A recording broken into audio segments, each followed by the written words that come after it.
Oh, that was good finding those. Yeah. Oh dear. Oh no, I don't like that. I seriously don't like that. Let's. Right. Yeah, a club hammer. Very, very useful. What I'm about to do is another everyday carry video. Oh dear, yes, every day.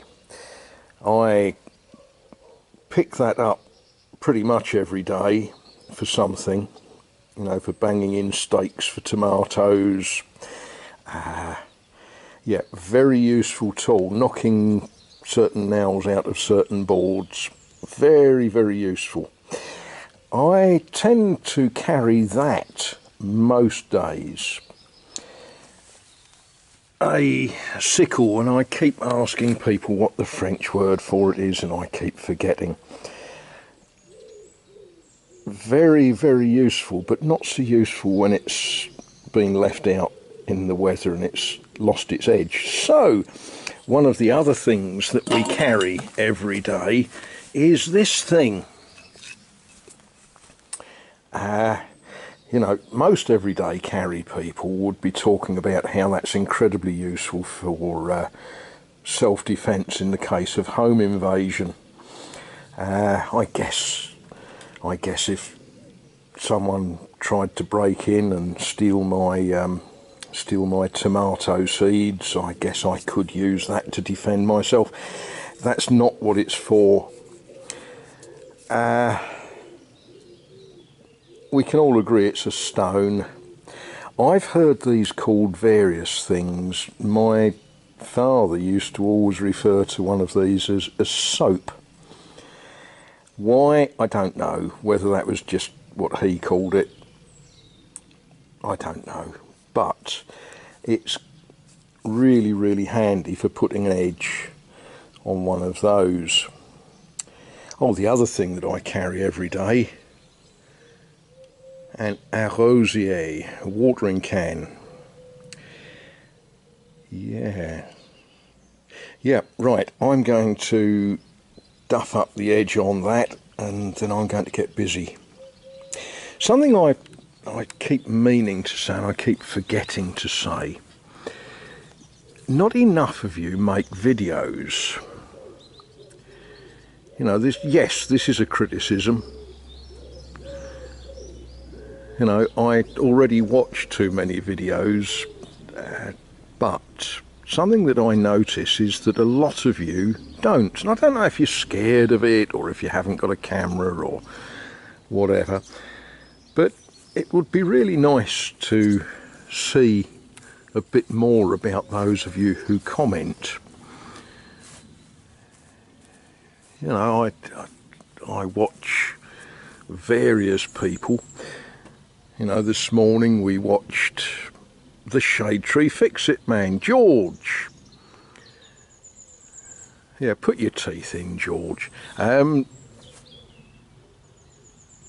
George has been making videos now for quite a long time, and generally speaking, they will be of interest to all of you, or Mr. CMH, who tells us a little bit about changing the oil on his motorbike, or Waylon Wire. If you haven't watched Waylon Wire, you've missed something. Or of course our Peak. Now, our Peak is famous for making videos of snow ploughing and grass cutting and rat rods and playing a banjo and goofing about. But there are many of you who have just never posted a video. Now, that cannot be that there's nothing in your life that's interesting, because in all of our lives there's something interesting, like this cat that is guarding the garlic forest against the incursions of garlic thieves. And it would be nice to see something, anything of who you are and what it is that floats your boat. You know, you might be rebuilding a Model T Ford. you might be carving radiators. Oh, that was painful, wasn't it? Cutting I was going to say a perfectly good Ford Model T radiator. It wasn't perfectly good, was it? It was awful. And all you need is some sort of camera. Now, okay, I use a thing that identifies as a camera, and if I try to look, it's a Sony Handycam. But I bet all of you have got a mobile phone, and it's almost impossible to buy a mobile phone that isn't a camera and a pocket calculator and a navigation system for when you're going to the shop that you've been to every day for the last 23 years. So it would be good to see some of you uploading some basic little bits of who you are and what you enjoy. One of the things that makes me smile when we upload videos is YouTube asks you some silly questions. It asks you, for example, is the video made for children? Now apparently, oh dear, I'm not feeding cats right at the moment, I'm talking to you lot, but she likes to come and just see what I'm doing. I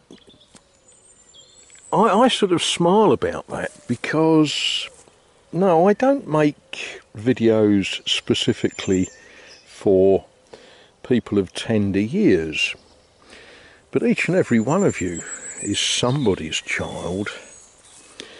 Do I make videos for children? Well, yeah, you know, even those of you that will never see 60 again are somebody's child, aren't you? It's great when you point a camera at things and you look at things, you see things that need doing. We need to pinch out the side shoots on tomatoes. Yeah, so it's just a little thing. I'd love to see more video from some of you who've never posted one. I'm quite fascinated by these tomatoes. The label on the tomato, this is supposed to end up as a blue cherry tomato, and the pictures that come with the label show you these beautiful blue tomatoes. I just thought that was interesting, and apparently when it's properly blue it's ready to be eaten, and I guess it tastes much the same as any other tomato, but it just adds a bit of variety on the plate, doesn't it? So it'll be interesting to see what they look like when they're fully ripe. But yes, you can see that's going a blue sort of colour. These other tomatoes, I have to smile a bit. Francois, who gave them to me, smiled and laughed and said he actually didn't know what they were. He knew they were tomatoes, but one way or another they'd got muddled and mis-sorted, so he can't sort of explain what they will do. They will produce tomatoes, I will eat them, or someone will eat them. They're all beginning to do rather well. Anyway, enough of that. Go and post a video, each of you,